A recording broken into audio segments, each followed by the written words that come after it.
안녕하세요. 도서출판 도누입니다. 이번에 유세진 작가님의 에세이집 왜 사랑이 아름다운지를 말하지 않는가를 발간하게 되었습니다. 오늘은 이 책을 같이 보도록 하겠습니다. 공감 에세이 5번째 책입니다. 유세진 작가님은 2001년 수필 춘추로 등단하셨고요. 2006년 스토리문학 소설 신인상을 받았습니다. 수필집 그리고 그때가 그립다, 또지 바람과 구름과 새, 그 외에 공조가 다수 있습니다. 유세진 작가님은 시인이시기도 하시고요. 에세이를 쓰시기도 하시는데 문체가 간결하고 또 시 같은 거 보게 되면 사회 문제에 대해서 정확하게 짚고 또 비판하시고 좀 강렬한 그런 시들을 쓰고 계십니다.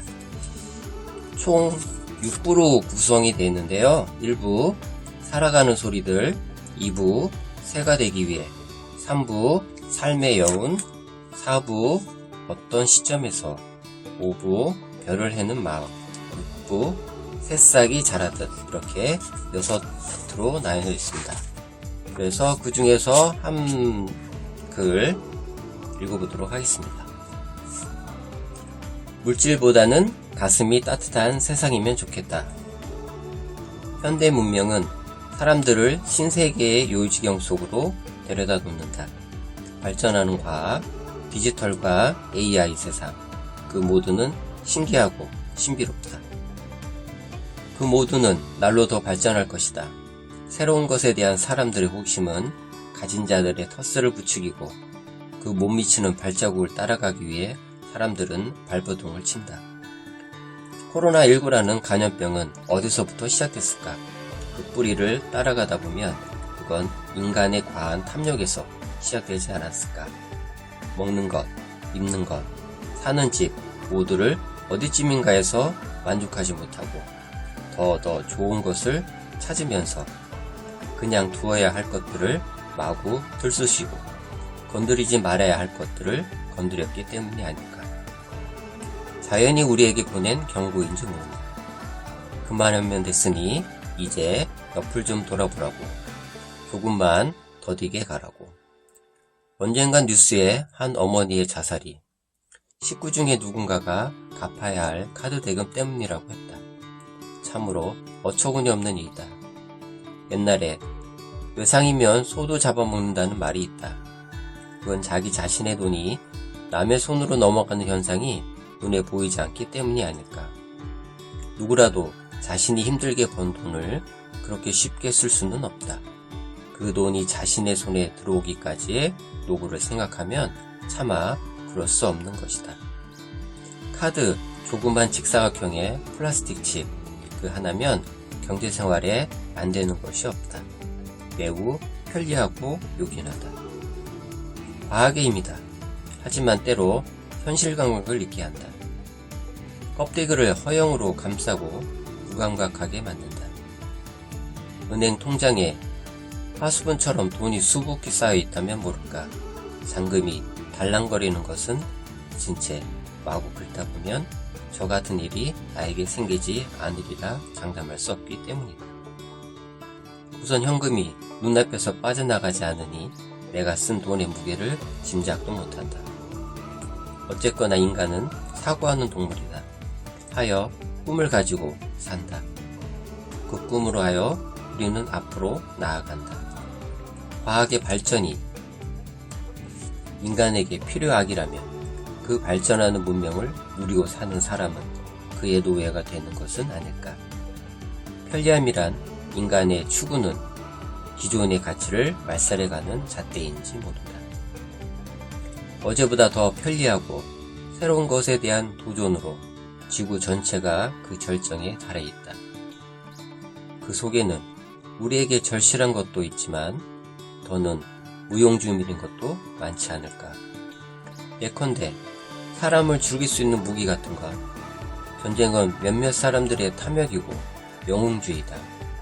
누가 사람을 더 많이 죽일 수 있을까를 연구하는 사람에게 박수를 칠까. 그 덧없는 허욕에 휘둘리는 애꿎은 양들의 가슴에는 본래의 모습은 사라지고 흙먼지만 가득 쌓이지 않을까. 귀신 신나라 까먹는 소리를 들리겠지만 옛날에 우리는 밝은 달을 쳐다보며 소원을 빌었다. 그 소원은 얼마나 소박했던가. 부모는 자식의 무병을, 자식은 부모의 만수무강을 소원했었다. 젊은 청춘은 착하고 예쁜 인연을 빌었던가. 어딘가에 기댈 곳이 있다는 건 비록 그것이 허상이라 할지라도 마음이 넉넉해진다. 종교가 이 같은 것이 아닐까. 그리고 그것은 꿈을 꾸게 만든다. 닐 암스트롱은 달을 밟은 것이 아니라 우리의 무한한 꿈을 짓밟은 것인지도 모른다. 한겨울에도 푸르게 자라는 채소와 과일을 위해 한정된 자원은 더 많이 필요하다. 계절 감각을 잊은 화사한 꽃들은 우리에게 기다림의 미덕을 잊게 했다. 이 모두는 자본주의의 상업적인 코드로는 금상첨화이지만 한 송이 국화꽃을 피우기 위해로 가슴에 새기는 정서는 사라졌다. 그 자리엔 이론과 공식으로 직조한 새로운 사전이 있을 뿐이다. 우리는 본래 물건을 아끼고 오래오래 간직했다. 고려청자, 조선백자가 보물이 된 까닭이리라. 소비가 미덕이라는 세상이 되면서 멀쩡한 것도 버리고 새 것으로 바꾼다. 전문가의 말을 빌리면 오래된 고찰이나 한옥들은 집의 기둥이나 대들보 석가래 등은 목재를 다듬지 않은 채 껍질만 벗겨 집을 지었다고 했다. 그것은 나무의 살결을 그대로 노출시켜 살려줌으로써 나무에서 뿜어져 나오는 방사능을 두고두고 방출시키기 위한 지혜라고 했다. 이 얼마나 자연 친화적인 과학인가. 인간의 욕망은 세월을 변화시키고 문명 또한 발전시킨다. 하지만 그것이 인간의 단기간의 이기심을 위한 것이 아니었으면 좋겠다. 불교에서 말하는 업이라는 것은 내가 지은 업이 내 다음 세대의 고락으로 업고라고 한다고 한다. 지금 우리가 누리는 업이 미래의 사람들에게 어떤 고락으로 그들을 괴롭힐까 생각했으면 좋겠다. 우리는 지금 너무 많이 알고 너무 똑똑해서 넘치는 것은 아닐까. 곳곳에 관정을 박아 땅속에 피를 말리고 약물에 찌든 지구의 살갗은 윤기를 잃었다. 그 상처를 스스로 치유하려 하지만 병이 너무 깊지는 않았는지 모를 일이다. 5분 먼저 가려다 50년을 먼저 간다는 어느 표어가 생각난다. 조금 천천히 갔으면 좋겠다. 조금만 더디 갔으면 좋겠다. 이런 이야기들을 묶어서 왜 사랑이 아름다운지를 말하지 않는가 라는 책이 나오게 됐습니다. 감사합니다.